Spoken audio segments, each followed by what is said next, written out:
ഇതിൻ്റെ പ്രത്യേകത, ഇതിൽ നമ്മൾ ക്യാമറയുടെ പ്രത്യേകത അല്ല പറയാൻ പോകുന്നത്.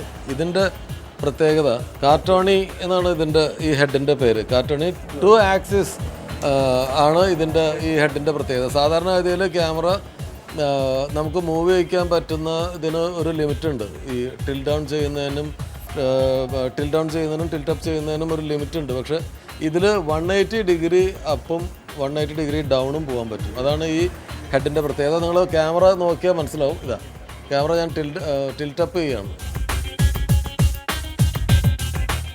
ഇതിപ്പോൾ 180 ഡിഗ്രി മുകളിലേക്കാണ് ഈ ക്യാമറ ഇരിക്കുന്നത്. ഇനി ഇത് തിരിച്ച് 180 ഡിഗ്രി ഇത് താഴേക്കും വരും. ഇത് ഫുൾ റൗണ്ടും ചെയ്യാം. ഇത് കാണുമ്പോൾ പേടിയാവുന്നുണ്ടോ? ഇതൊരു ലെൻസാണ്. ഇതൊരു സൂം ലെൻസാണ്.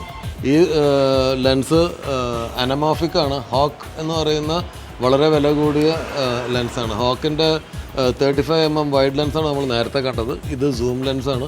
സാധാരണഗതിയിൽ നമ്മൾ മുമ്പ് ഉപയോഗിച്ചിരുന്ന HR സൂം എന്ന് പറയുന്നത് 500 ഫീറ്റ് വരെയാണ് കിട്ടിയിരുന്നത്.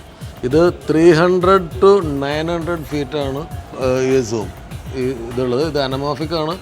വേറെ ഒന്നും ചേഞ്ച് ചെയ്യേണ്ട, ഡയറക്റ്റ് പക്ക ഇതാണ്. സാധാരണഗതിയിൽ സാധാരണക്കാർക്ക് മനസ്സിലാവാൻ ഇതുകൊണ്ട് സാധാരണ എടുക്കാവുന്ന ഒരു സൂമിങ്ങിൻ്റെ ഒരു കണക്ക് പറഞ്ഞാൽ, നമ്മൾ മോർണിംഗ് സൺറൈസ് ചില സിനിമകളിൽ കണ്ടിട്ടുണ്ടാവും. സൺറൈസിൽ ഫുൾ സൺബോൾ, സ്ക്രീൻ മുഴുവൻ സൺബോൾ വരുന്നത് ഈ ലെൻസ് ഉപയോഗിച്ചിട്ട് ഷൂട്ട് ചെയ്തിട്ടാണ്. ഈ ലെൻസ് ഇല്ലാതെ അത് കിട്ടില്ല, അത്രയും ഇതായിട്ട് കിട്ടില്ല.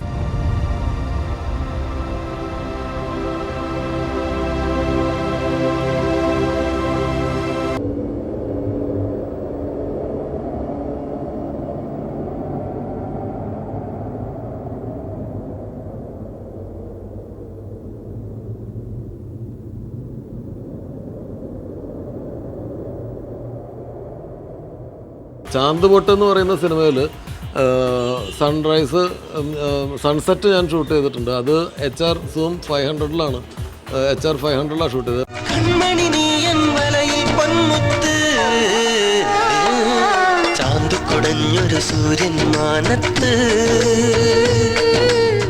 അത് അത്രയും വലിയ സൺബോൾ കിട്ടിയിട്ടില്ല. പക്ഷെ ചില ഹിന്ദി സിനിമകളിൽ, ചില മണിരത്നം സാറിൻ്റെയൊക്കെ ചില സിനിമകളിൽ കാണുന്ന ഫുൾ സൺബോൾ എന്നൊക്കെ പറയുന്ന ഷോട്ട് ഈ ലെൻസ് ഉപയോഗിച്ച് ചെയ്തിട്ടുള്ളതാണ്.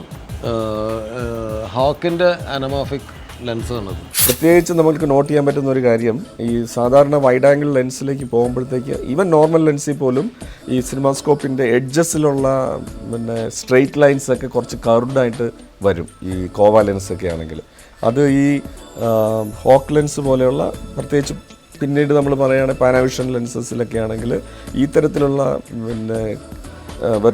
സ്ട്രെയിറ്റ് ലൈൻസിൻ്റെ കർവിങ് ഒക്കെ ഇതിൽ കുറവായിരിക്കും. ലൈൻസ് കുറേ കൂടെ നാച്ചുറൽ ആയിട്ടുള്ള രീതിയിൽ നമുക്ക് കാണാൻ പറ്റും. അത് പ്രത്യേകിച്ച് വൈഡ് ആംഗിളിലേക്ക് പോകുമ്പോൾ ഈ പ്രോബ്ലം കോവ ലെൻസസിലൊക്കെയാണ് കൂടുതലാണ്. അത് കുറച്ചുകൂടെ മിനിമൈസ് ചെയ്തിട്ടുള്ളതാണ് ഈ ഹോക്ക് ലെൻസിൽ.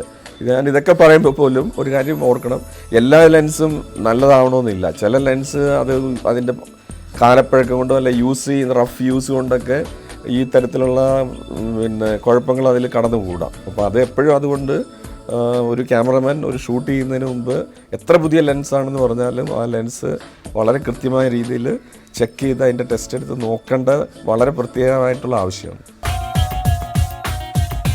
ഇതിൽ വേറെ എന്താ സ്പെഷ്യാലിറ്റി ഉള്ളത്?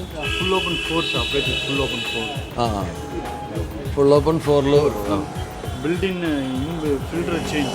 With normal ND3 to ND9. Built-in. Built-in we can change. 85 and 85 like that. Filters എല്ലാം ഇതിൽ ഇൻബിൽറ്റ് ആയിട്ട് ചേഞ്ച് ചെയ്യാം. ഫിൽറ്റേഴ്സ് ചേഞ്ച് ചെയ്യാം.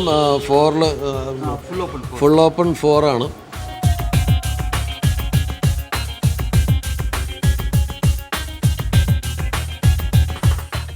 ചലച്ചിത്ര നിർമ്മാണം അനുദിനം പുതിയ സാങ്കേതിക പടവുകൾ കയറിക്കൊണ്ടിരിക്കുന്നു. അടിക്കടി പുതിയ സാധ്യതകൾ തുറന്നിടുന്ന ക്യാമറകൾ പുറത്തു വരുന്നു.